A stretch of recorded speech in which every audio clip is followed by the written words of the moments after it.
Jadi saya kira kami amat bertuah lah dipilih bagi mengadakan sekolah prasekolah dalam sekolah menengah. Kalau kita bersembang pun kan kita sembang maka adalah 2 kelas ya prasekolah di SMK Gua Perahu Indah. Dengan ini, dengan lafaz Bismillahirrahmanirrahim, saya merasmikan prasekolah SMK Gua Perahu Indah. Terima kasih. SMK Gua Perahu Indah melakar sejarah tersendiri apabila kini membuka 2 buah prasekolah, iaitu Prasekolah Astra dan Prasekolah Nova.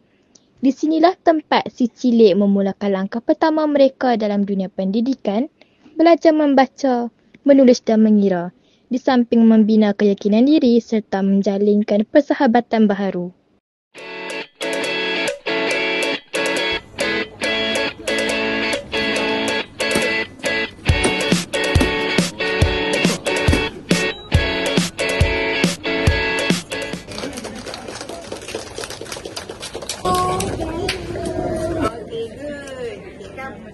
Sempena perasmian prasekolah di SMK Gua Perahu Indah, pihak sekolah berbesar hati menerima kehadiran pegawai dari Jabatan Pendidikan Negeri Pulau Pinang. Lawatan ini menjadi lebih bermakna apabila para pegawai turut meluangkan masa beramah mesra bersama murid-murid prasekolah, menyantuni mereka dengan penuh mesra dan kasih sayang.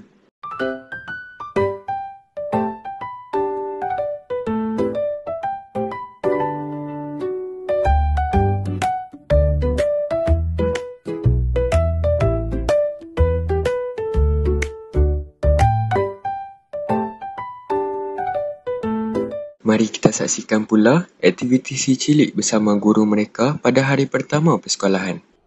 I am sad. Say, I am sad. Sad. Buat muka sedih tak cikgu?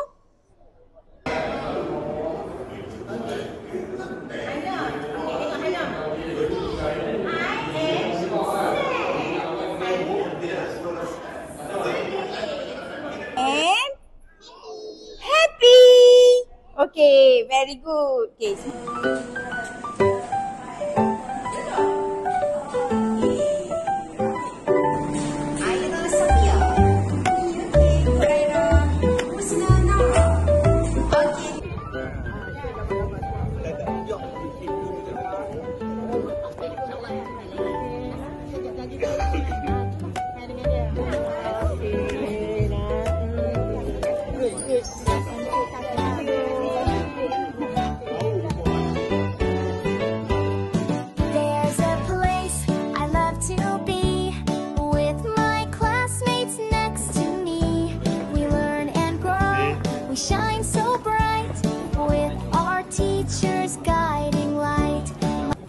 Bersama dengan saya, Puan Susilawati Binti Saad, Pengetua SMK Gua Perahu Indah.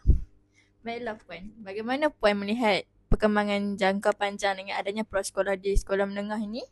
Dan apakah harapan Puan dengan adanya pembukaan prasekolah ini? Okay, baik, terima kasih. Assalamualaikum warahmatullahi wabarakatuh.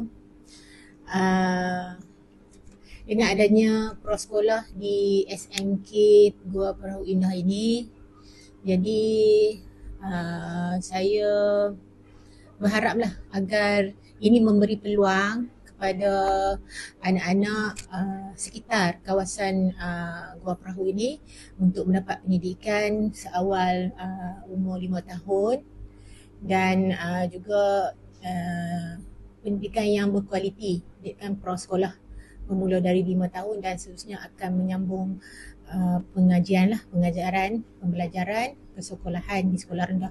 Seterusnya akan kembali semula ke SMK Gua Perahu Indah di alam persekolahan menengah.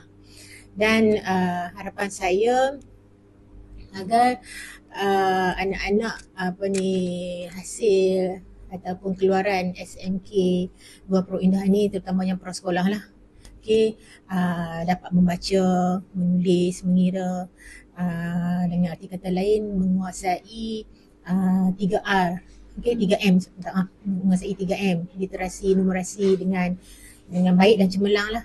Dengan adanya guru prasekolah dan pembantu murid yang berdedikasi.